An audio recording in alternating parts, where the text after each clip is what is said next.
Welcome back to episodes of Kynn. In today's episode, we're going to talk about the 2-second test that exposes someone's real character. A test almost nobody knows they're taking, and one that most people fail without ever realizing it happened. This audio recording includes subtitles, so you can follow along more intentionally and absorb the ideas at your own pace. Forget everything you've been told about needing months or years to really know someone. You don't. Character isn't hidden behind time. It's hidden behind exactly 2 seconds. The 2 seconds right after something small goes wrong, before someone has time to catch themselves and put the polished version back on. A wrong order at a restaurant, a slow line at the store, someone who bumps into them without apologizing fast enough. Watch closely in that exact window, and you'll see something most people miss completely, because they're too busy watching the recovery instead of the reveal. Here's why this window exists in the first place, and why it's so reliable. Almost everyone you meet as an adult has spent their entire life building a polished, socially acceptable version of themselves, a version trained since childhood to manage impressions, smooth over friction, and present as reasonable, kind, and easy to get along with. That training runs deep, and most of the time it works perfectly. Someone can hold that presentation for hours, through entire dinners, entire first dates, entire job interviews. But that presentation takes a small amount of processing time to load, the same way a screen takes a beat to refresh after something unexpected happens. And in the gap before it loads, in that raw, unprocessed 2 seconds, you're not looking at the performance. You're looking at the default setting underneath it, the thing that shows up automatically before the socially trained response has time to override it. Most people never notice this window because they're taught to look at the wrong data entirely. We're trained to judge character by words. What someone says about their values, their beliefs, how they treat a partner, how important honesty is to them. But words are the easiest thing in the world to control, because they're produced by the exact same polished system that takes over after the 2-second window closes. Anyone can tell you they're patient. Almost no one can fake what their face does in the exact instant a stranger costs them 10 extra seconds of their day. So here's the actual test, and it comes down to 2 specific moments. The first is how someone reacts to a person who can do absolutely nothing for them.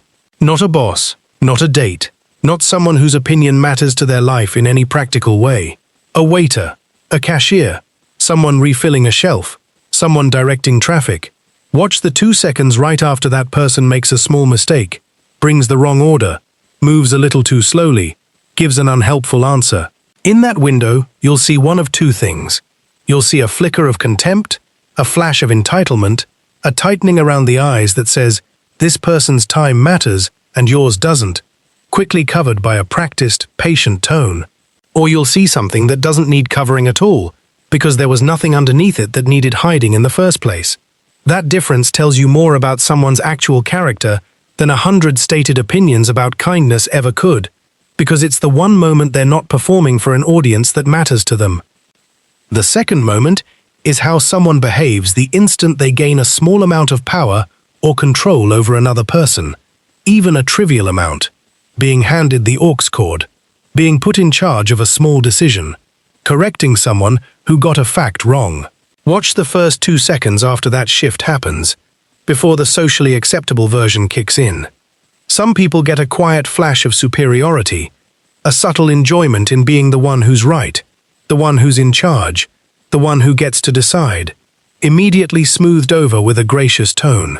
Others simply use the moment and let it go, because power, even in its smallest form, doesn't activate anything in them that needs managing. This is the second half of the test, and it matters because most people never get to see how someone handles power, since most social situations don't hand it to anyone directly. But the small moments do, constantly, if you know to look for them. Here's why these 2 specific moments matter more than almost anything else someone could tell you about themselves. Character isn't really about how someone behaves when they have something to gain or something to lose. Everyone manages themselves carefully under those conditions, because the stakes make the performance worth maintaining. Character shows up specifically in the moments that don't matter enough to bother performing for: the checkout line, the delivery driver, the intern who made a small mistake nobody important will ever hear about.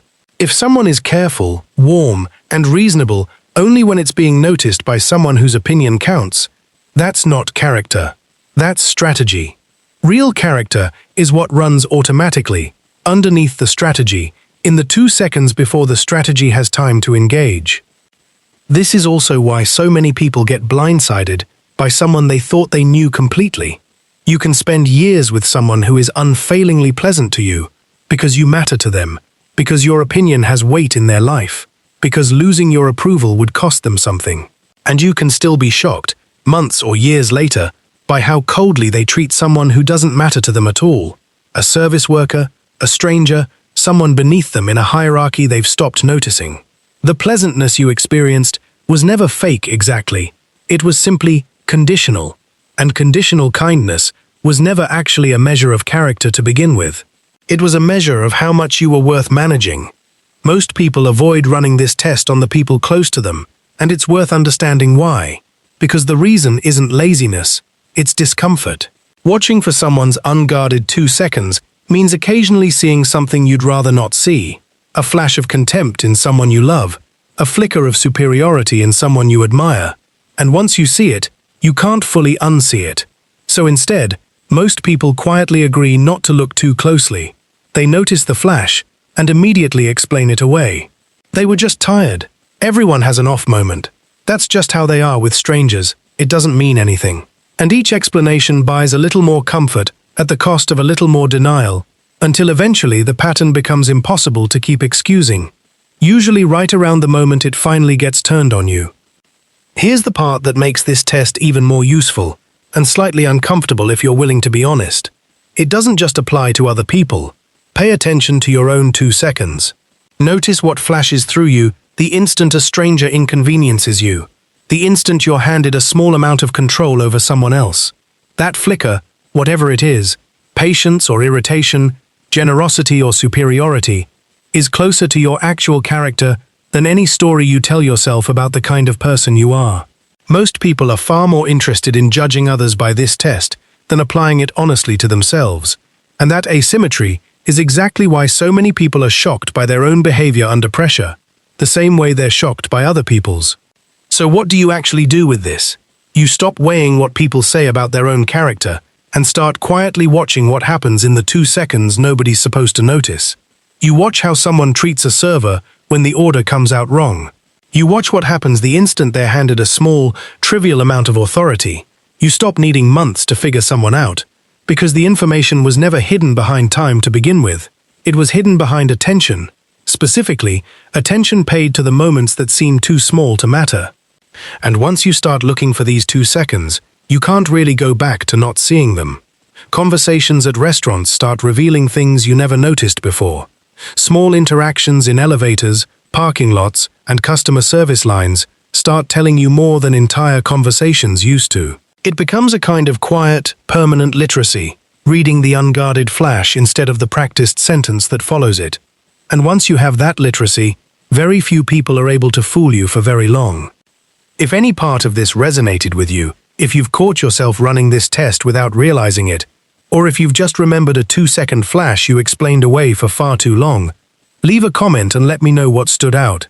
Chances are you're not the only one who's noticed this. Thanks for listening to episodes of Kynn. Take care of your mind, and I'll see you in the next episode.